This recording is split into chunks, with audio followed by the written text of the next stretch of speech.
2024 election കഴിഞ്ഞത് മുതൽ ബി.ജെ.പിയുടെയും നരേന്ദ്രമോദിയുടെയും IT സെല്ലിൻ്റെയും കണ്ണിലെ കരടാണ് യൂട്യൂബറായ ധ്രുവ് റാത്തി. നരേന്ദ്രമോദിയുടെ സിംഹാസനത്തെ ഇളക്കിയ ധ്രുവ് റാത്തിയെ പാഠം പഠിപ്പിക്കുക എന്നത് ബി.ജെ.പിയുടെ ഏറ്റവും വലിയ അഭിലാഷമാണ്.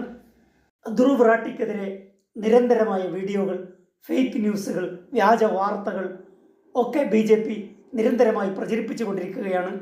നരേന്ദ്രമോദിയുടെ സിംഹാസന മോഹത്തെ തകർത്തെറിഞ്ഞ ഈ യുവാവിനെ എങ്ങനെയെങ്കിലും ഒതുക്കണം, ജർമ്മനിയിൽ നിന്ന് ഇന്ത്യയിൽ കൊണ്ടുവന്ന് അറസ്റ്റ് ചെയ്യണം. ധ്രുവ് റാത്തിക്കെതിരെ എൽവിഷ് എന്ന് പറയുന്ന മോദി യൂട്യൂബർ നിരവധി വ്യാജ വാർത്തകൾ പ്രചരിപ്പിച്ചു. ധ്രുവ് റാത്തിക്ക് വിദേശ ശക്തികളുമായി ബന്ധമുണ്ട്, ഇന്ത്യ വിരുദ്ധ ശക്തികൾക്ക് ബന്ധമുണ്ട്, ജോർജ് സോറോസുമായി ബന്ധമുണ്ട് തുടങ്ങിയ നിരവധി ആരോപണങ്ങൾ ഉന്നയിച്ച് വീഡിയോ ചെയ്തപ്പോൾ ധ്രുവ് റാത്തി 2 എപ്പിസോഡിൽ എൽവിഷനുള്ള മറുപടി നൽകുകയുണ്ടായി. മറുപടിയോടുകൂടി ബി.ജെ.പിയുടെ ഐ.ടി സെൽ പ്രചരിപ്പിക്കുന്ന കള്ളക്കഥകൾ, വ്യാജങ്ങൾ പൊളിഞ്ഞു വീഴുകയുണ്ടായി. ബി.ജെ.പി നേതാവ് മാനനഷ്ട കേസ് കൊടുത്തിരിക്കുകയാണ്. മാനനഷ്ട കേസ് കൊടുത്ത ബി.ജെ.പി നേതാവിൻ പരാതിക്കെതിരെ പരിഹസിച്ചുകൊണ്ട് ധ്രുവ് റാത്തി എക്സിൽ കുറിച്ചത് ഇങ്ങനെയാണ്: ഒരു ബി.ജെ.പി മാമൻ, ഒരു അബ്യൂസീവ് മാമൻ, ക്രൂരനായ അമ്മാവൻ എനിക്കെതിരെ 20 ലക്ഷത്തിൻ്റെ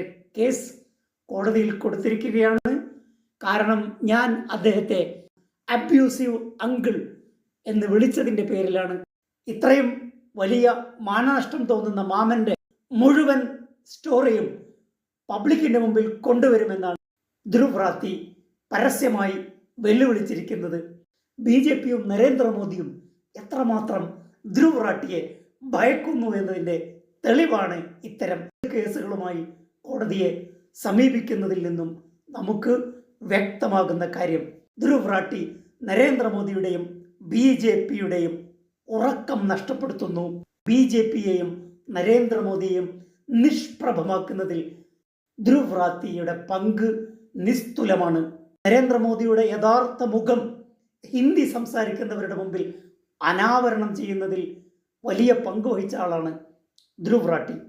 ഇലക്ഷൻ സമയത്ത് ഇന്ത്യയിൽ വരാൻ ധൈര്യമുണ്ടോ എന്ന് ചോദിച്ചപ്പോൾ ഡൽഹിയിൽ വന്ന് ഫോട്ടോ എടുത്ത് എക്സിൽ പോസ്റ്റ് ചെയ്തുകൊണ്ടാണ് ധ്രുവ് റാത്തി ബി.ജെ.പിക്ക് മറുപടി നൽകിയത്. തങ്ങളുടെ സിംഹാസന സ്വപ്നങ്ങളെ തകർത്തെറിഞ്ഞ ഈ ചെറുപ്പക്കാരനെ വൈരനിര്യാതന ബുദ്ധിയോടെ ബി.ജെ.പി പിന്തുടരുന്നതിൽ അത്ഭുതമില്ല. മറ്റൊരു വിഷയമായി അടുത്ത എപ്പിസോഡിൽ. Thank you.